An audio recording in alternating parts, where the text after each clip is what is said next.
Hi, welcome to Off Script. I'm Zach Lewis. And I'm Dr. Draper. Today on the show, we're taking a look at TMNT Mutant Mayhem, a unique animated feature. I wasn't sure how to feel about this one. Really glad we watched it. Stick around for the review. Afterwards, we're talking about something special. All right, a cult classic in my eyes. Maybe not for everybody, but I'm really excited to talk about a very summer-fueled flick, 2013's Pain and Gain from director Michael Bay, the story of Daniel Lugo and his criminal ring of bodybuilder kidnappers, including Dwayne "The Rock" Johnson and early Anthony Mackie, is absolutely worth talking about. Please stick around for the review. In between that, we're going to talk about the death of cinema, what has got our big studios down this summer. All right, I want to look at the big five. 35,000 foot view. Just talk about, July at the box office and how things went and maybe how Disney's feeling versus Warner Brothers and then Paramount's over there and Sony's doing their thing. We're going to get to all that. Before we get to all of it, we need to talk about the news. Our first story this week, Talk to Me is getting a sequel. A24 announced today on Twitter. This is a whole big thing. We just covered this, last week on the show? And now here we are. Danny and Michael Philippa are getting another horror film. What do you know about this, Andy? So just a week after this movie came out, made really good money, and not a ton, but it had it was a $4 or $5 million film. Is made over 20 million now.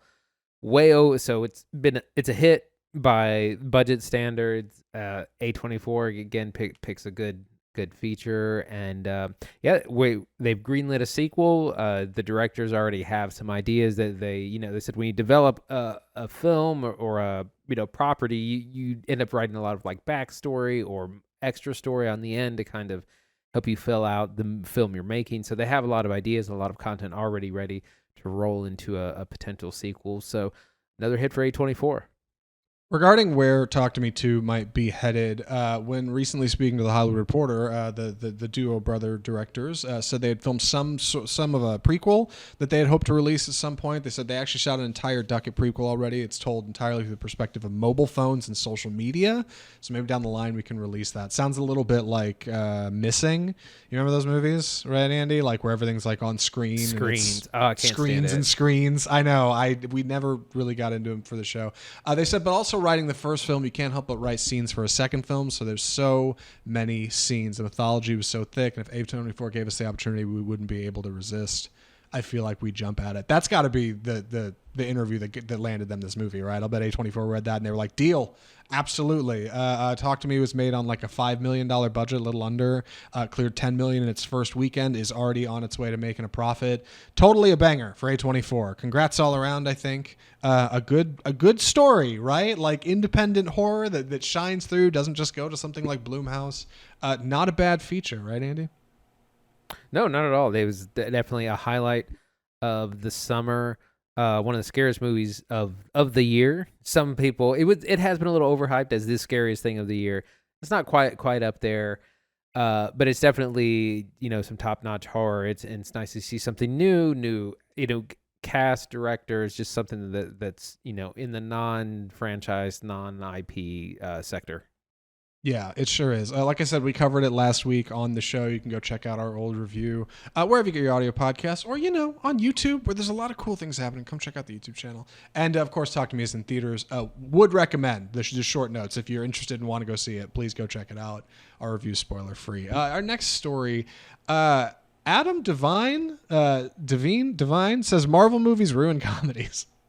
This came out just a few days ago. Adam starred Pitch Perfect and Workaholics, was on Theo Vaughn's podcast, and somebody had asked him what happened to the mid-budget comedy. You know what I mean? Because he's tried to make a couple in his day, and he said he had a theory and it involved Marvel. And since then, it's kind of spun out of control. Andy, you want to give the people, I guess, a bit more info?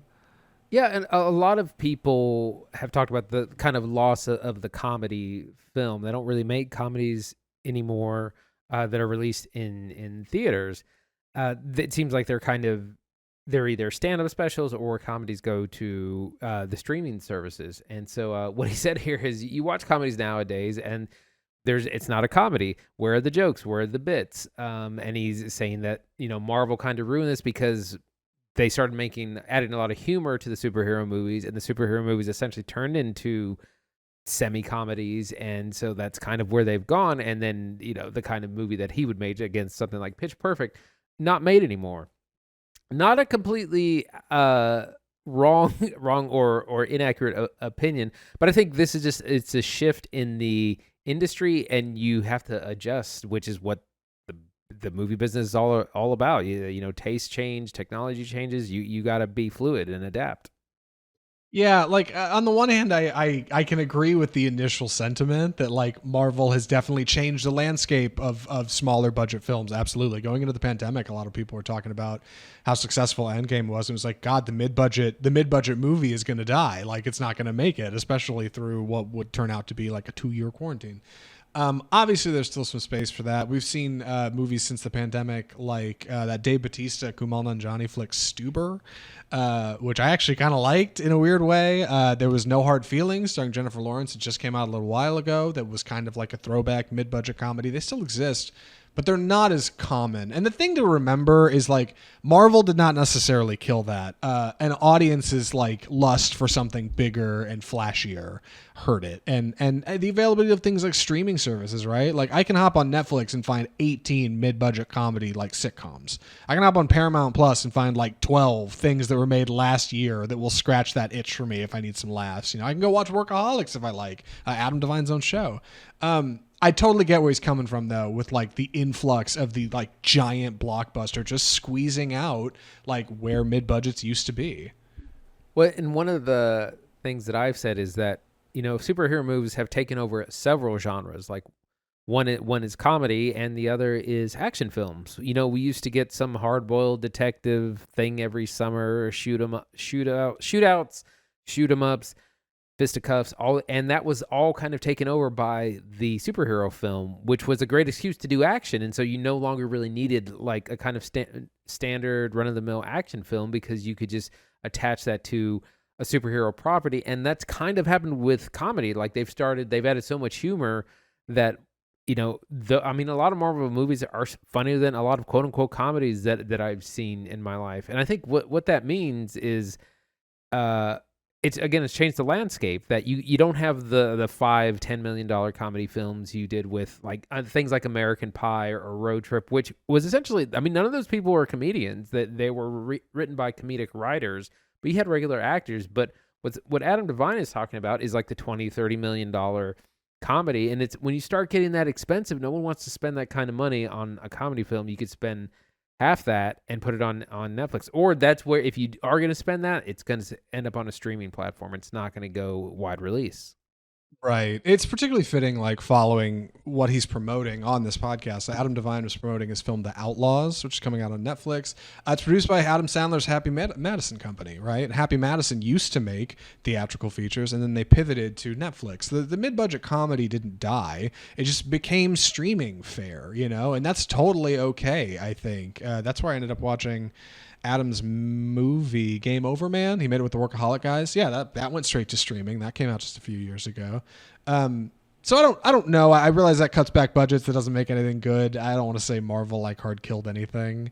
It's an amalgamation of things, but I do think it's funny that Adam's face has been put next to like the Marvel logo X'd out and like Mickey Mouse crying on the Hollywood Reporter front page. It's so great. Like, he's getting hung out to dry by these publications. Like my man. And I think the last thing I'll say about this is that what it does is it kind of raised the bar for comedy. Like if your action superhero movie is now really, really funny, that means like a regular, run-of-the-mill comedy like The Hangover, something like that, has got to really be even funnier. It's got to be 10 times funnier than it was 10, 20 years ago, and you got to somehow wrangle in budgets of having larger stars, because that's what comedies used to be. You would get some big stars and, some professional comedians in there, and they get expensive when you need the talent. And again, the $5-10 million boater comedy is just no longer around.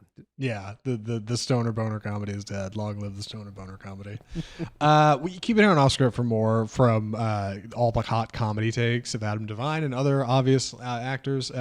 One more quick story before we jump into TMNT. 1-2 punch from the box office this week. Barbillion. We've finally done it. Andy called it weeks ahead. I couldn't even see it. I don't believe it. I'm ashamed of myself. Andy, what do you think about the box office this week? My God. Stellar weekend at the box office, not just because of Barbenheimer, which continues to do well, but newcomers, the Meg 2 and the new Teenage Mutant Ninja Turtles movie, also really, really strong starts. Meg 2 made a ton globally, 150 million or so, already made back its budget. It's another again, spectacle travels well overseas. It's a movie you don't have to understand. You don't got to do homework. You don't have to see 10 other franchise films. You can just go in. Haunted Mansion continues to take the L and drop another 60-70%. And if one person predicted a Barbie before me, even, it was none other than Margot Robbie, who apparently used that in the pitch for the movie. She said this will make $1 billion as part of her pitch when her and Greta Gerwig were trying to get this thing made. So it's hard to believe. And here we are. Yeah, I mean, I said on this show when we read that story that she had pitched $1 billion for Barbie. I was like, oh, honey, like, it's going to do good. I was like, over $500 million, I'd bet for sure. I did not think it would take the leap it's taken. Like, incredible performance in foreign markets.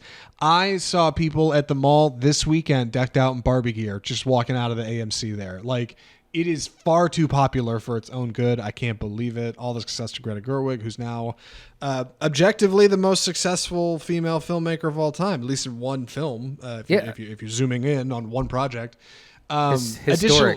historic. And additionally, I can't help but laugh at the Meg 2, The Trench. It pulled in 3 days triple what Disney made on Haunted Mansion in 3 weeks, and it did. And it has 6% when it premiered on Rotten Tomatoes. 6%, Andy. There's like 10 movies on that whole website that have 6 or less. Like, incredible L for Disney. They couldn't. I'm excited to talk about them in our middle segment, like between reviews here. Yeah, I mean the Meg. I've said this before. Spectacle travels well overseas. The Meg looks like a fun movie if you're looking at, like, to go out with your friends and just see something dumb and have a good time. You know, why not? If you've already seen Barbie, it's the other thing. I mean, it's got weird counter programming, but it totally worked. And of course, Teenage Mutant Ninja Turtles also off to a really good start for what is essentially a family film. It's rated PG. Yeah, it's wild. We have one more thing in here about Elemental. I know we're going to talk about it when we kind of talk about Disney after our TMNT review. And you think it's worth mentioning now, or should we just sit on it? Basically, in regards to its performance, how it's done since it came out. So Elemental started off very weak, and there were all these articles about another Disney flop. It's dead on arrival. Pixar is done for.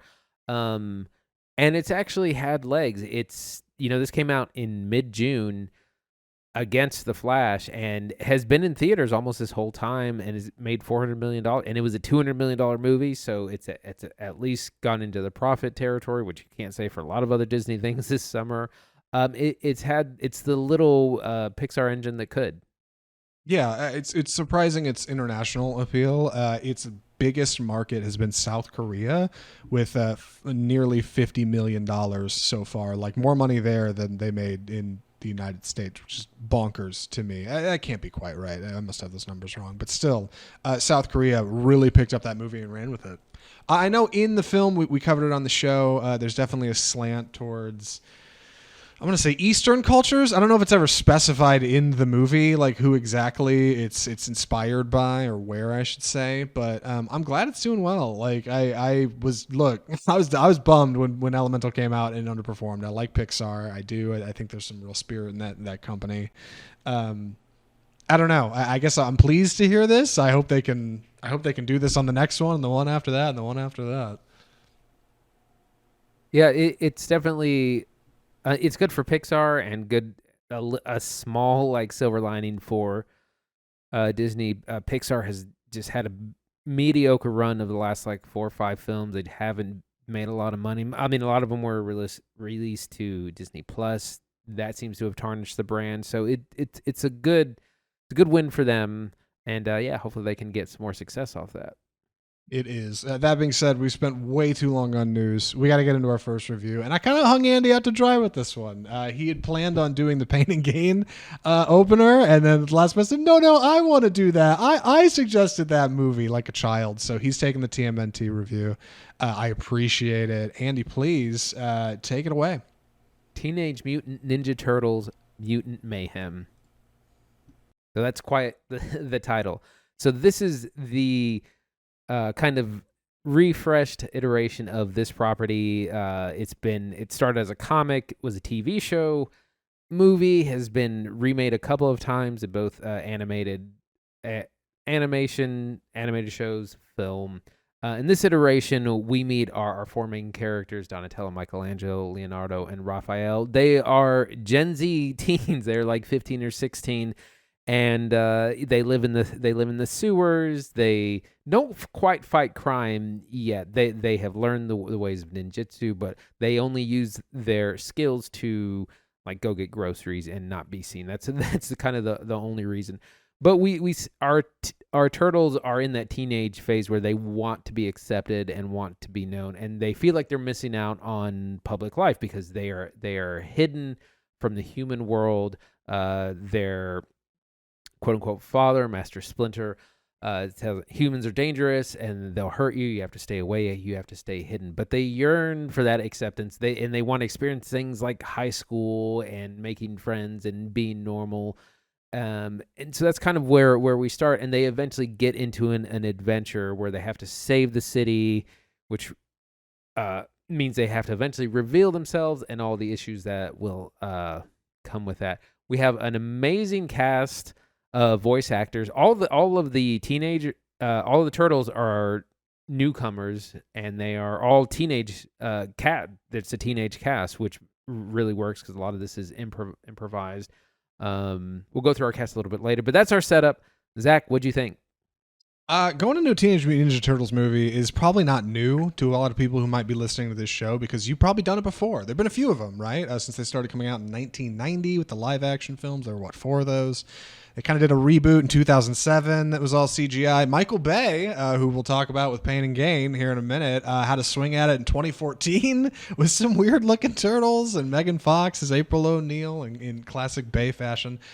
So going to see new Turtles, right, like it's not exactly a new experience. It's like going to see a new Spider-Man movie. And I think like what makes this stand out is 2 things. One, the much younger year 1 Turtles, almost a la like the Batman, right? Robert Pattinson being like year 1 Batman in that recent Batman movie. And number 2, the voracious art style that it's not done justice if you listen to the audio version of this show. We got video up on YouTube and Facebook. If you haven't seen the trailer, you probably have. Come check it out. The art style for this movie is so striking. It is 3D animation with frames cut out to make it look a little bit more like animated feature or like a stop motion, even covered in textures of scribbles and like goofy doodles and the kind of stuff like a kid would doodle in their notes right at school when they're not paying attention. Produced by Seth Rogen, Teenage Mutant Ninja Turtles Mutant Mayhem is a fresh take, I think, on the Turtles that a lot of American audiences haven't seen before. And so far it's doing really well. People really seem to like it. It's got like a 96 on Rotten or something, a 92, like probably the highest reviewed Turtles film so far. So I can say going in, I didn't know what exactly to expect, but I'm really pleased with how I felt coming out of it. Where do you want to start talking about it? Well, we can start with our plot. Again, we have our turtles wanting to just get out there and kind of learn, like make human friends, learn to be humans. They eventually run into, of course, the classic April O'Neil, voiced by Ayo Idabiri. In a probably the first kind of different incarnation of the character. They run into her by happenstance, and they realize they can kind of help each other out because one of the I think great things about this film is it's about acceptance, and both April and the Turtles want acceptance from people who don't. With April, it's at school. With them, it's with the human world. They eventually stumble on a larger plan by the bad guy Superfly, voiced by Ice Cube, to kind of take over the city and the world, which often happens in these things, and they have to kind of unravel this mystery, get information, and also stop this plan. And the plot, it just moves. Like the story, it never really dragged for me. I felt like the pacing was really good and really interesting the whole time. A bit of a drag for me in the second half of it. Like, I really got on board with the first half because the world building's really solid. First off, everything in this kind of very vibrant style is very textured, and it's very brightly lit with big colors, right? Like, of the first couple of fight scenes in Ninja Turtles are lit entirely in red. Like, very, very intentionally stylized, a la Spider-Man Into the Spider-Verse. It's hard not to see the inspiration, but it's fine. It's popular nowadays, and most importantly, like, it works. Every member of New York City, every citizen you see, they have the weirdest shaped faces I've ever seen in an animated feature. Everybody has odd proportions, except for the turtles, who are mostly symmetrical, and also April O'Neil minus her hair. Like, our leads are pretty good to look at, and everybody else looks terrible. And I think it's one to participate in like this kind of throwback childish doodle style, but number two, to draw a comparison between the turtles, who are perceived to be mutants, and normal people who actually are pretty unique all on their own, right? Turns out everybody's pretty unique, and everybody has somewhere they're coming from. Like you said, the movie is a lot about acceptance, like these kind of general themes of family and expectations, like what you think people will think of you versus what they actually think. That stuff all plays in with a group of turtles who are fairly insecure, being that they are kind of just now getting out of the sewer for the first time. They're not the comfortable veterans we know and love, right? Like, they're kind of spooked by stuff, and they don't really want to fight, but they know that they can. They don't really have a plan. They just want to kind of get pizza and hang out on the roof and film stuff on their phones. I like that, like, it feels like a comfy world to step into. Like, even though it looks like a Henry Selick movie like Nightmare Before Christmas or James the Giant Peach or Coraline, it comes off feeling like somewhere that's comforting because the turtles are young and vulnerable. Splinter is really nice, voiced by Jackie Chan. Like, he's very kind. Ava DeBerry as April O'Neil is pleasant. And you also are comforted by a really good soundtrack, even though it's not in there a lot outside of the needle drops, which are all fine. Trent Reznor and Atticus Ross did the soundtrack for this movie. Did not expect their names at the end. Big synth heavy. Reminds me of Stranger Things. A lot of elements that I think people like rolled into a Teenage Mutant Ninja Turtles movie, and like that's a good show of cards for the first hand. You know what I mean? Yeah, I was going to mention that the animation, a lot of people have said that, like, Spider-Verse is easily the best animated film in the summer, and this comes out and I had heard someone say, like, that may not be true, or that may not be the best animated film in the summer, and I was like, that's a little much. That's a tall order. And while that's going to be very, I mean, I've seen people say that they are preferring this movie to Spider-Verse, which is nuts that that's even in comparison. But there's just some amazing sequences action-wise. There's a great one at the beginning of the second act where the turtles are visiting different crime bosses, and you get this brilliant cut. It's one action scene, but it's cut between like these four or five different crime bosses, and it's just masterful editing. And I was blown away by that sequence, and there's a number of other sequences like that. Yeah, I do also want to talk about kind of our villain cast, the mutants of the Mutant Mayhem. They're introduced really fast, which surprised me. But it's a kid's flick. Like, it's not going to take its time, like, waiting patiently to unveil each individual person. And at only 100 minutes, it doesn't have time. The pace moves fast enough where you're not getting bored, and it gives you a lot of villains up front really fast with a really stellar voice cast. That was one of the first things I remember noticing about this movie when it was announced. Seth Rogen, Paul Rudd, Maya Rudolph, Ice Cube. John Cena is in this movie. Mr. Beast has a voice role as a New Yorker. Like, pulled some really interesting strings to get a bunch of good people in here because of course, Seth Rogen producing the film.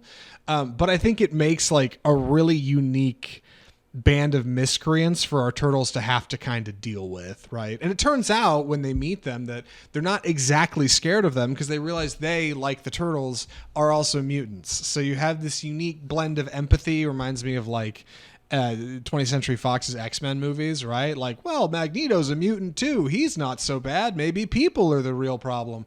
Like, that's a pretty good setup for like a kid's movie, you know, like with some new heroes they may not be familiar with. Like, I think that's a strong foundation for a Teenage Mutant Ninja Turtles franchise.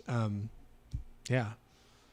One of the things I wanted to get into is our villains. We have Superfly, voiced by Ice Cube, but there's a number of other classic Teenage Mutant Ninja Turtle villains who show up. If you ever watched the cartoon, you'll notice we have Rocksteady, Bebop, Leatherhead, Wingnut, Baxter Stockman, not Splinter, Mondo Gecko, Ray Fillet, Genghis Frog. These were all, if you watched the cartoon growing up or any of the other iterations, these are people that show up a lot, and they're all voiced by, impressive cast. Maya Rudolph, John Cena, Seth Rogen, Rose Byrne, Giancarlo Esposito, Jackie Chan. Jackie Chan is voicing Splinter. Paul Rudd, Post Malone, Hannibal Verse. So we have this great cast, but it's wonderful to see this many of iconic characters in this. I'm actually kind of surprised because I figured they might save a couple of them for a sequel, but they kind of give you a bunch of the classic villains all kind of up front. I think I was charmed by kind of the comedy in this movie. It doesn't all work, but it feels uniquely teenager, right? A little punk. Sometimes you'll have characters joking about, the state of society in New York, and other times you'll have a character like puking on camera, this like goofy scribble green ooze that doesn't look that gross, but it's still somebody vomiting for a joke. Teenage Mutant Ninja Turtles like walks this funny line because I think it's trying to swing at like 15-year-olds. Reportedly in the VO booth, like they let the teens who voice the turtles do a lot of improv, use that kind of stuff, drew on influences from kids who are kids today, and that makes something that feels contemporary but uniquely doesn't feel overstepped or obnoxious. It'd be really easy to watch a movie starring 4 15-year-olds and be like, this is the worst 90 minutes of my whole entire life. But like they're not bad. Like, it's funny where it needs to be. You get a laugh. A lot of good throwbacks to old Turtles, I think. I feel like I heard the theme to one of the Game Boy games or something in there somewhere. Like, overall, I think solid all around. I've been really pleased with it. Andy, what else you got? I feel like I'm running out of things to talk about. Well, I think I wanted to comment on that, on the improv. This part of what makes the dialogue, I think, really work and be fresh is you have teenagers speaking like teenagers, like, because like, help us if 40-year-old Seth Rogen had to try and write dialogue for teens, like, we would never really get something that was convincing and authentic. So the improvisational nature, I think, really sells it. And they're like Gen Z turtles, they all have phones, they have computers, like somehow they have internet and a service plan down in the what? Yeah, one of them has prescription glasses and the other has braces. Like, how did they work that out? That's where you're just thinking too much of the logistics of it. Yeah.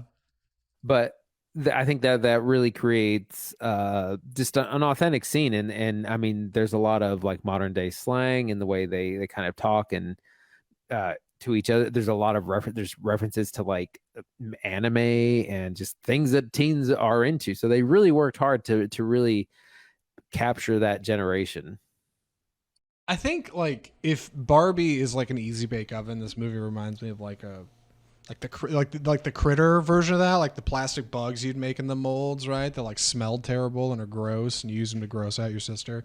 Like, I think Teenage Mutant Ninja Turtles trying to tackle that audience is not a bad thing because nobody else is swinging at that. And like, I think a lot of kids are a little that way, right? Like, they want this kind of crass humor that comes in this movie, but also like has a unique amount of heart and a surprising amount of good music. Again, fantastic needle drops all around. Combine it with like an art style that is, albeit inspired, maybe a little too inspired by Spider-Verse, and you get something that works really well. It's funny to see Paramount put out a feature like this, and meanwhile, a big studio like Disney is like seemingly too afraid to jump into the pool and make something unique. Yeah, better not do anything too weird. Oh, we'll make Wish and it'll look kind of like this, but not really. This is studio. Disney made Paperman, for God's sake. It ran in front of Wreck-It Ralph. It was exactly what these people are doing. And like, I don't know. They just don't seem to want to. I don't. Sorry, I didn't mean to turn this into a Disney rant. The point is, like, I think Paramount's got a hit on their hands here. I could see a sequel coming, or probably a series on like Nickelodeon. That's usually the way they go, right? I don't know. I think they're in a really good place. Yeah, I've heard that there's gonna be some sort of spin-off series, but probably another full-fledged movie as well for sure. Yeah. Any other thoughts or recommendations, Andy? I was gonna say that I heard that the original Spider-Verse from 2017, 2018 is partially what inspired the movie. Not just the style, but just like the idea that you could take on kind of more complex subject matter and really dig into like what it's like to be young in a more kind of serious way instead of just making a paint by number action film like I guess the Michael Bay one was. And so that's part of what inspired. We get a kind of a story with a lot more heart than we kind of normally would have. Andy, would you recommend TMNT Mutant Mayhem? Absolutely. It was a lot of fun. It's a short film. It's only 100 minutes, so it doesn't overstay its welcome. It's really funny. It has good action. If you're a fan, been a lifelong fan of the Turtles like myself, it's a lot of fun. It's reinvented in a lot of ways to keep up with modern times. You have actual teens doing the voices. You have lots of references to things in the modern day. It's a lot of fun. Highly recommend. I'm in the same boat. I think Paramount's got a hit on their hands here. I think when we talk about how animation has changed over the past few years, Spider-Verse will be mentioned. This movie will be mentioned. Like, this is doing something fresh, something different, something new, but is obviously inspired by what works. Comic book films of new, like Spider-Verse. It's not a bad move. If anything, I'll bet somebody at Sony is probably pissed that TMNT is having this success because it is so obviously like lifted off of the magic Spider-Verse has brought to the table. But I don't think that should disappoint anybody. I think that should inspire other studios to do better, right? Like that's what the market is. That's how we should do this. It's a marketplace of ideas. And in that marketplace, I think TMNT is in good hands going forward. Excited to see more from these turtles. With that being said, we are going to do something a little different in the middle of the show this week. Andy and I kind of talked about it before we got started about what we wanted to talk about. And I thought, I kind of just want to talk about the studios from like a 35,000 foot view and just see how people are doing after the summer, right? Our five big ones: Warner Brothers, Paramount, Universal, Sony, and Disney. I just want to go down the line, talk about a couple things they put out that were good, a couple that were bad, and maybe how they'll be pivoting going into winter, maybe what next summer might look like, some early forecasts following a late rain. Andy, do you mind giving us the title of this segment, please? It's time for the death of cinema. Fantastic. So I think the best place to start is Warner Brothers, because I think right now they've got the biggest feature of the year with Barbie, of course, starring Margot Robbie. This came out just in July, a few weeks ago, and I think a lot of people knew it was going to do good, but again, a lot of people like me didn't know how good it was going to do. And alternatively, on the seesaw side of that, they also had The Flash, which was like a huge bomb, a huge comic failure of a bomb. Could not have possibly made its budget back. Ezra Miller is lost in the woods. We'll never see him again, right? He'll kill again, by God. Yeah, and I think they've got Blue Beetle coming up next, which looks, I think not bad, but we'll see. Andy, where are you at on Warner Brothers? I think they're doing good, right? Been up and down for sure. I mean, they took the biggest loss of anyone. Apparently, The Flash is like the biggest flop of all time, and Barbie is now one of the most successful movies of all time. So they get a little bit of both. They're definitely going to ride the success of Barbie to new films. It's definitely going to be a franchise. The Flash obviously it's been problematic because of Ezra Miller, but also it was a film that James Gunn inherited from when he took over, and there really wasn't much he could do. I mean, the film was basically finished. It was made. It was bought and paid for. Like, he just got to kind of put it out, and it does what it does. So there wasn't much they could do about that. A lot of these decisions are made years in the past, so it's tough. But So they kind of come out in the middle.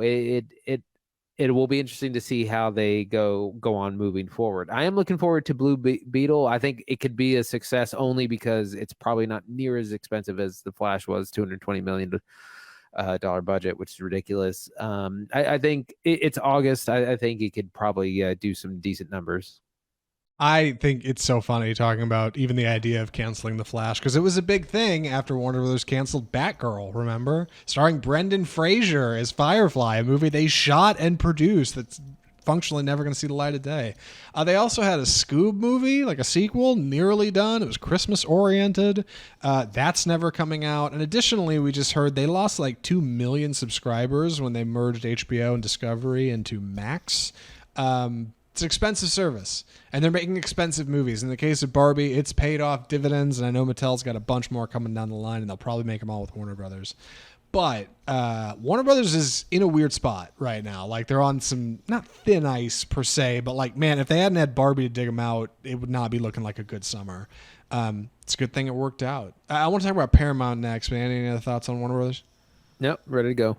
Paramount's got 2 big features this summer. The first one we've seen both actually. The first one we just talked about, Teenage Mutant Ninja Turtles, Mutant Mayhem, which obviously has a ways to go, but I think has been seeing a fine box office return and an even better Rotten Tomatoes score. Before that, of course, we've got Mission Impossible: Dead Reckoning Part 1, the 7th Mission Impossible film that we covered on this show. Andy's a big Mission Impossible fan. Local Mission Impossible historian Andy Draper on the case. I don't know how I remember the lore because it's I don't think you ever decided you're going to be our resident Mission Impossible guy. I think you've just kind of fallen into it, but you're here now, by God. Mission Impossible obviously came out to fine fanfare, but kind of got pulled under the wheels of Barbenheimer, and I think is not going to end up doing that good, right? Yeah, it's had I guess maybe 400-500 million maybe. If it's done that well, it's going to be okay, but they were hoping for another billion-dollar movie. And while Mutant Mayhem is doing well and will have a good run, it's a smaller film. It's not going to make, it's not going to be a billion-dollar property either. So this is probably an overall negative summer for Paramount. And Mission Impossible Dead Reckoning Part 2, which I assume is next summer, is going to have its work cut out for it because when the first movie in your 2-part finale doesn't do real well, that doesn't bode well for the second part. No. I am a little nervous about where Mission Impossible is headed, but you know what? It's fine. Saw a great article this week saying when did Mission Impossible movies turn into action films? They've always been thrillers, by God, right? And espionage films. It's like, okay, slow your roll, Variety. All right, like. I think Christopher McQuarrie and Tom Cruise know what these movies are, but I also think seeing the 7th film in a franchise, if it doesn't look big and bold enough, I think it may not excite people that much. Fast and Furious had to pull all kinds of tricks to get people back in the theaters. Meanwhile, Mission Impossible marketing was very Ethan Hunt jumping off of Swiss Alps on a motorcycle oriented. I'm excited to see what Part 2 does. Keep it here for more. I got to talk about Universal. 2 big bangers out of Universal this summer. Number one, namely the Super Mario Brothers movie, made, of course, in conjunction with Illumination and Nintendo. They've got Super Mario World up in Los Angeles, and I think they're building one out in Florida. They're making more movies. Huge win for Universal. And, of course, Oppenheimer, the other half of Barbenheimer, which did not do as well, but still a huge W for Christopher Nolan. It's his first film at that studio. Seems like Universal wants to lift up unique voices in their tent in the coming years. They've signed Daniels, After Everything Ever All at Once, to do their new features. Jordan Peele has an exclusive deal with Universal. Zach Kreger from Barbarian, I think, is Universal now. And, of course, Christopher Nolan is all in following his lead from Warner Brothers. Seems like they're having a pretty good summer, Andy. Yeah, they're having a great summer. Oppenheimer, it's amazing that this film has done the kind of money it has because of the kind of film it is. It's a 3-hour biopic, which is largely people talking in rooms, and somehow it's selling out IMAX through the end of the month. People are going to see it. They're sitting it. They're enjoying it. And, Nolan does what he's done best, is to bring the art house style to a blockbuster. And it's connecting with people, which is really surprising because I would have not thought that people would be on board with 3-hour biopic. Yeah, well, you thought wrong. I think we all knew Super Mario Brothers was going to do well, but one other thing worth mentioning, I think, is Ruby Gillman, Teenage Kraken. Um, Kind of horrifically underperformed, especially for an original DreamWorks animated feature, right? Right, exactly. It was a big bomb. Unfortunately, it came out against Indiana Jones 5 over that 4th of July weekend. It just didn't get a good start. And also, we need to remember, of course, Fast X. Ah, yes. How could we forget? The this was really successful overseas, but not didn't do really well in the States, but still made like 500-600 million, enough for them to move forward with whatever this the second part of it is. I think a studio that's been kind of one-sided this summer is Sony. Sony, infamously the only one of these studios that is not currently trying to fund their own streaming service. They just license properties out to other studios, and they're making a bank. Sony put out, I think, 2 big features this summer: Spider-Man Into the Spider-Verse, or Across the Spider-Verse Part 1, which had incredible performance. One of the highest-grossing films of the year, is probably winning Best Animated Feature if something like Teenage Mutant Ninja Turtles doesn't sneak by and scoop it first. And then 2, Gran Turismo, which we haven't seen yet. It just got pushed back 2 weeks. In fact, a lot of Sony's upcoming calendar got pushed back. Kraven the Hunter got pushed back because of the writer strikes. I think... Dune is Universal, right? That's not a Sony property. I think they're doing this thing where they don't make many features, but they try to really pick the ones they do, and it's paying dividends, at least in the case of Spider-Verse. Not sure about Gran Turismo yet. We'll see. Right, exactly.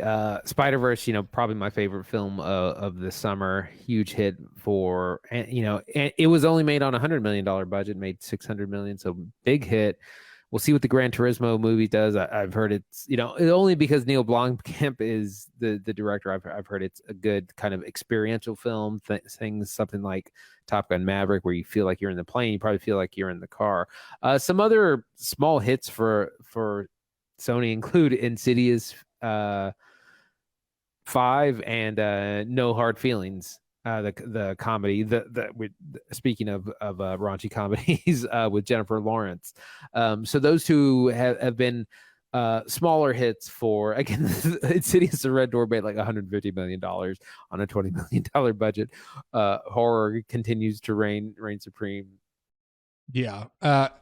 One place where horror is not reigning supreme is at the House of Mouse. Haunted Mansion was laughably poorly received.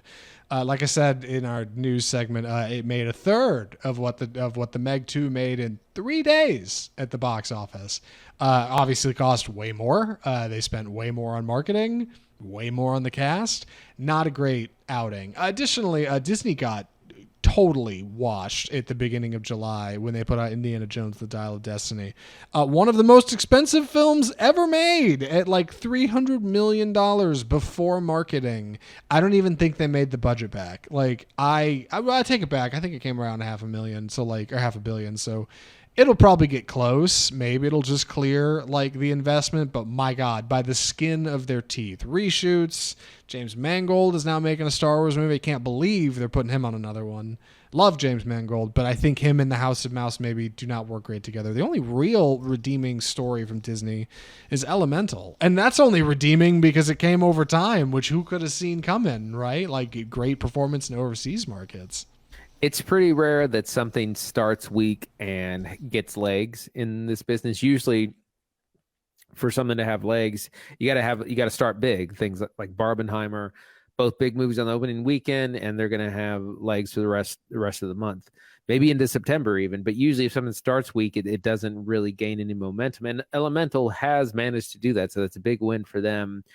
Haunted Mansion, the Haunted L comes back to Disney. I think probably one of the biggest disappointments is Indiana Jones. It's a film of another time. It's not exciting. I was super bored. It's so long. It's like a half hour longer than any of the other Indiana Jones films. It belongs in a museum of film and entertainment. Yeah. hopefully they're not going to make any more of these. At least with Harrison Ford, you would have to completely kind of reinvent that franchise. But $300 million film, somehow the most expensive movie of the summer, although you would not know it because where is that on screen? Who knows? Maybe all the de-aging they had to spend on on Harrison Ford.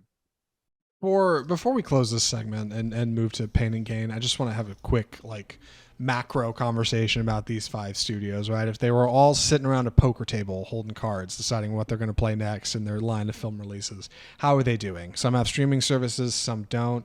For what it's worth, I think Sony and Universal have positioned themselves into really unique spots. Sony because of their stance on streaming, which is we're not going to make a streaming service and we're going to save money. That's wise, so they can pick their projects a little better. Universal because they're investing in directors. They're picking solid creatives who are going to make really unique work going forward. They're not just going to lean on what's come before. Paramount, I think, still has a little bit to learn, but they're doing fine. Mission Impossible did fine. Part 2 is going to do fine. TMNT is exciting. I think they have some cool things happening. Warner Brothers, I think, is in a little bit of trouble, a little bit of hot water, but they've got DC under a new direction. James Gunn's taking it going forward. I think people are really excited about what he'll be doing. They're making another Matt Reeves Batman. They're making another Todd Phillips Joker. I think Warner Brothers will be fine. And with the success of Barbie, obviously they have a hot new property in their hand. And then there's Disney. My God, Disney. They have got to figure out what they're doing and start pivoting now. Pull the parachute, Disney. Bail out of whatever plan you're in. Toy Story 5 will not save you. It will not make it better, You guys have got to go somewhere. Andy, do you agree with that mostly? Hot takes on the studios? Where are you at? Well, if you look at the properties that have been really successful this summer, it's all the ones taking big risks. Oppenheimer, huge risk. Barbie, another expensive film, but it paid off. But it's also that no one really knew how to make that movie. That had been gestating for 8 to 10 years. At one point, Amy Schumer was attached to be Barbie. Kind of glad that didn't happen. But things that have been successful have been wildly just ambitious. Spider-Verse, another big example. And the things that have flopped have been tired sequels, tired properties, and it seems like Disney, they're not making anything new to lean on. They made all those classic animated films in the 90s, and now they're not making any classic films now for the young kids now. They're just hoping that you like the Lion King live action remake. Yes, Disney has built their brand off of making merchandise and amusement park rides, off of good creative. They've functionally cannibalized their own ideas in the past. They've just continued to do this now with the creation of their live action remakes and sequels that people are getting tired of, and acquiring Pixar and having them go about half and half on making sequels versus new projects. I think Disney's got to pivot sooner rather than later. But speaking of big risk, we need to talk about our final film of the episode. I am so stoked to talk about this movie. I'm going to try to keep all my details in the review proper, so I don't want to waste any more time. The movie is Pain and Gain. So Pain and Gain is the story of Daniel Lugo. I am Daniel Lugo, and I believe in fitness, says Mark Wahlberg, our lead. Based on a true story, Pain and Gain was made in 2013 by kind of a frustrated Michael Bay. It's interesting. He had made 3 Transformers movies at this point. Transformers 1, 2, and 3. I can't remember their surnames.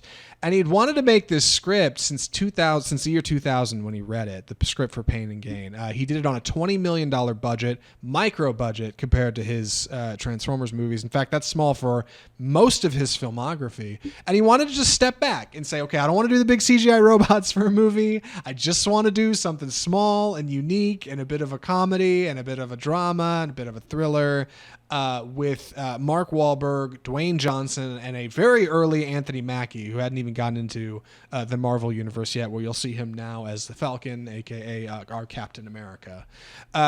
Pain and Gain is a based on true story crime heist thriller, starring, of course, our 3 leads as a group of bodybuilders in Florida in 1994 who all become the Sun Gym Gang for Sun Gym, the gym they all go to to and work out at, when one of them decides to kidnap a client, a wealthy client, and have all of his assets signed over to them, the bodybuilders, and then let him go. And it'll totally work and be a great scheme. It's harebrained for sure, and it's a little goofy. Right up until it all goes horribly wrong. I'm so excited to talk about this movie. The first time I saw it was just after college. I had a lot of people tell me it's big, like spring, like Harmony Korine's Spring Breakers, or like we would later see with Martin Scorsese's Wolf of Wall Street, right? Like big, excess, brash, surreal. You'll love it. I'm excited to talk about it here on the show. Andy, this is your first time seeing it. What did you think of Pain and Gain? There's nothing more that I love than a criminal enterprise done by idiots, like a harebrained scheme that's destined to fail, but they kind of go through and that's what we get. It's a very fun movie because we have these three meatheads trying to be criminal masterminds, failing through the majority of it, but somehow kind of succeeding for a little while before things eventually get out of control and unravel, and like these things normally do.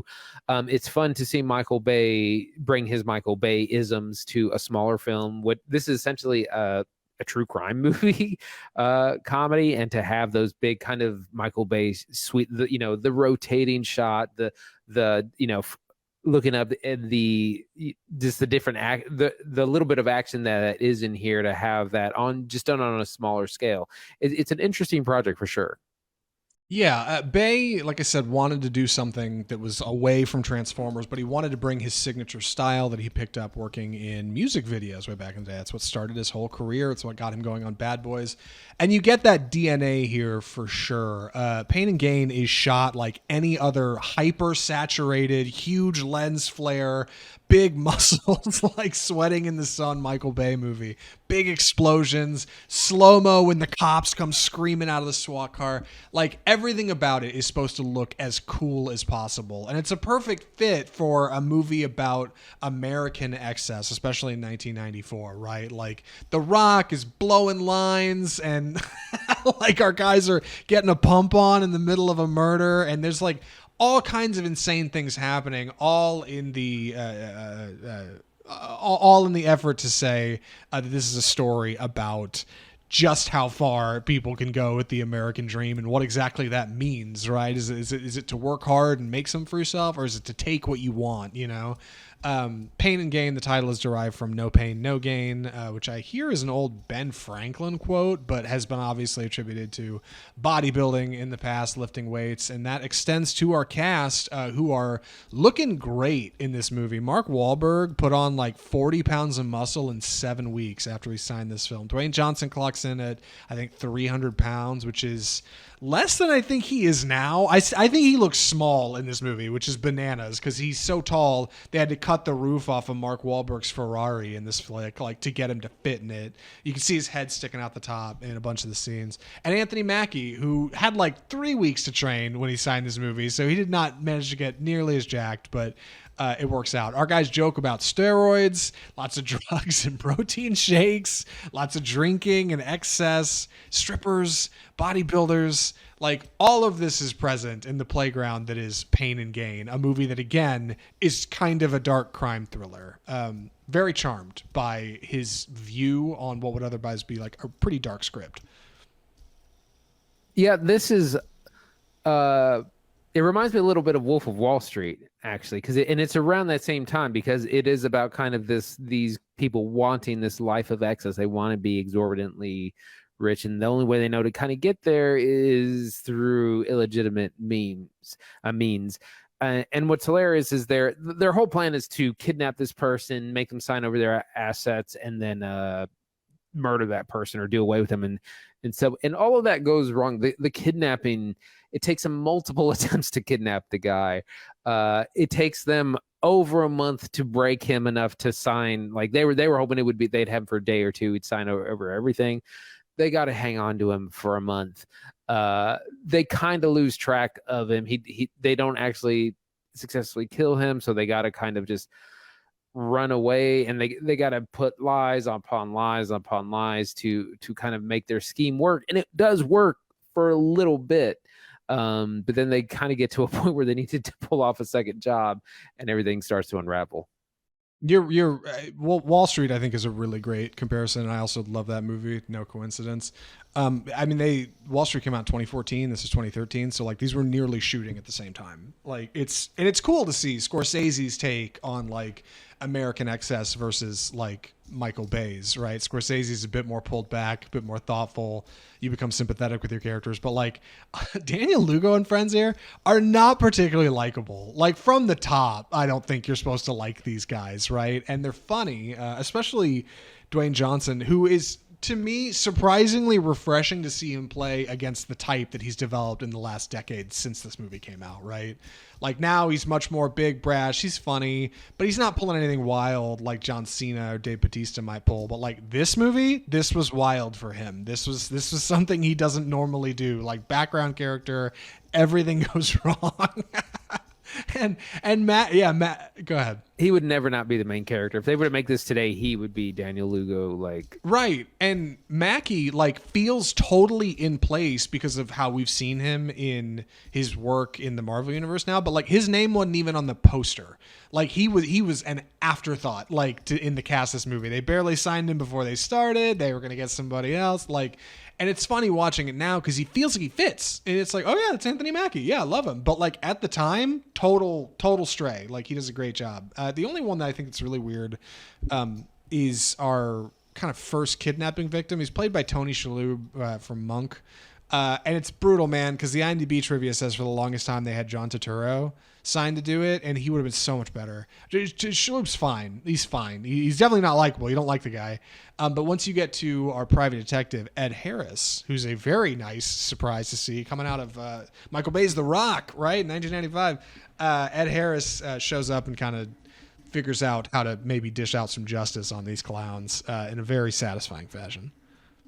Yeah, it's a shame that John Turturro didn't get the role of that character because it would have been hilarious. But the cast still works. Also, an appearance by Rebel Wilson as she's a medical person that Anthony Mackie's character has to see because of some negative steroid side effects.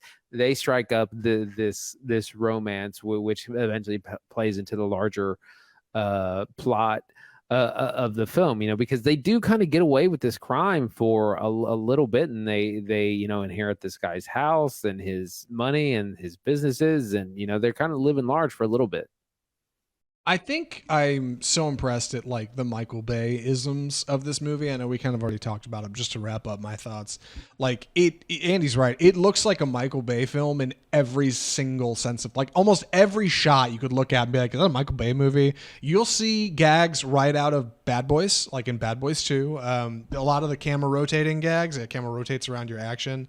It even does that segment from Bad Boys 2 where the camera rotates around our two cops like on a fireplace and it's like panning through walls. It does the same gag in a scene in this movie when like Mark Wahlberg's arguing with one character and Dwayne Johnson's arguing with another and Anthony Mackie's dancing with the stripper at the same time in the background. Like goofy, wild, off the wall, and such a refreshing movie on a small budget from a big director. This is the kind of thing, like, I love when directors do this. Like, I loved when Joel Coen pulled back and did the tragedy Macbeth, right, on, like, a micro budget. I liked when, Sam Levinson made Malcolm and Marie on Netflix, like, black and white pandemic movie.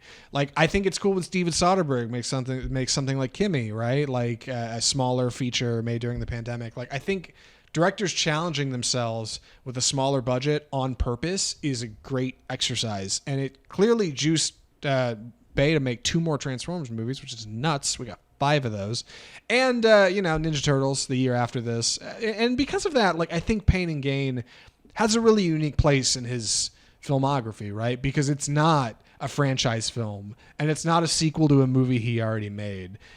It's uniquely its own thing. Like it's one of his few like based on a true story films. It is a very small budget.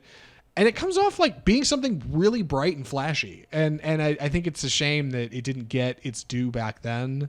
I think it's cool that people now seem to come around on it, at least a little. I hope Andy did anyway. We'll find out when we get to recommendations. But Andy, any other thoughts before recommendations? I think I'm ready. Andy, would you recommend Michael Bay's 2013 seminal masterpiece, Pain and Gain? Yeah, I would. Like I said, I would maybe say save it for streaming if it were out now. But it's a lot of fun, and it's again, you're seeing someone known for big action who's got these storied franchises, Transformers, or his action films of the '90s, and you see him take all that same kind of approach to a smaller a crime film, a heist film with a bunch of idiots, and it's really interesting to see, and it's a lot of fun. It's a funny movie. Really interesting. I enjoyed it a lot. Yeah, I'm in the same boat. I think Pain and Gain's great, and everybody should watch it. It's totally not for everybody. It's a hard R. Another unique standout in Michael Bay's filmography. Doesn't always pull that off. This one's got it. Nudity, drugs, murder, crime, gore. It's all here. Like I said, it's a very exciting flashbang of a movie. I think it's totally worth watching if you're interested. I'm glad we covered it on the show. It's available on Paramount Plus. If you have it, I don't know if you need the Showtime package, but if you have the means, go check out Pain and Gain. Perfect film for the summer, right? Stay in, get yourself an ice water or your favorite cocktail, and enjoy Pain and Gain at your own leisure. And with that, I think we're done with episode 223 of Off Script. God, Andy, we got a lot of episodes of this show. What are we watching next? Dude, I know, yeah. What are we watching next week? So we're going to be taking next week off. There's no big releases. The large release is the Last Voyage of the Demeter, which is a kind of Dracula adjacent story. We're going to be skipping that one, but that is out this Friday. We will be back on the 22nd with Blue Beetle, the final, no, and not quite, almost final movie in the old DC canon of films. I'm kind of looking forward to that. We'll see how it is. It looks like a good time. We're also going to be checking out the Old Boy re-release. This is just some FYI. If you're a fan of the 2003 classic from Park Chan-wook, that comes out playing the 16th through the 24th, I believe. So catch that if you're interested. This big re-release.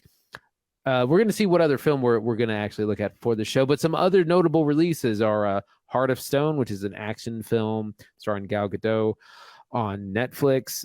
Ennis Main, which is something we might watch. This is a folk horror movie I'd heard a lot about. Little film from the UK. It's out on Hulu tomorrow, August 9th.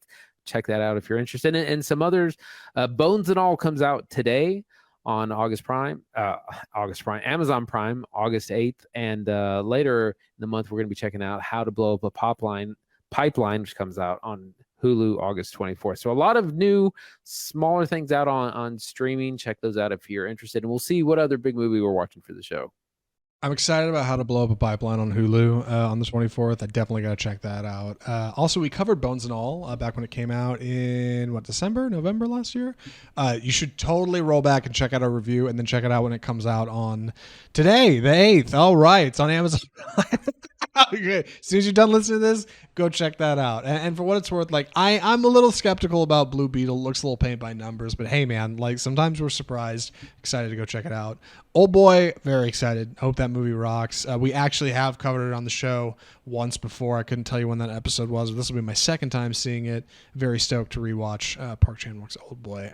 If you enjoyed the show today, episode 223 of Off Script, or any previous episode, best way you can support your boys here at Off Script is just subscribe to the show on your favorite iTunes podcast platform, Spotify, iHeartMedia, Google Play, or on all the usual audio places. Of course, you can also follow us on Facebook, where we live stream the show every Tuesday about 5 o'clock.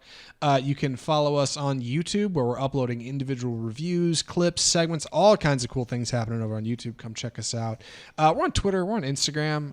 We're on all the usual social media spots. You can give us a follow over there, too, if you like. Leave a rating and review, comment where you can, like if possible, and ring the notification bell. I think that's one other thing I'm supposed to say. But most importantly, just subscribe to the show. Get new episodes of Off Script delivered straight to your phone every single week. Movies are expensive, podcasts are cheap, and we here at Off Script have got you covered. Of course, we have a website, offscriptfilmreview.com, and you can email us correspondence directly at mail@offscriptfilmreview.com. Think that about covers all the bases. From all of us at Off Script, the home of Bold Cinema, I'm Zach Lewis. And I'm Dr. Draper.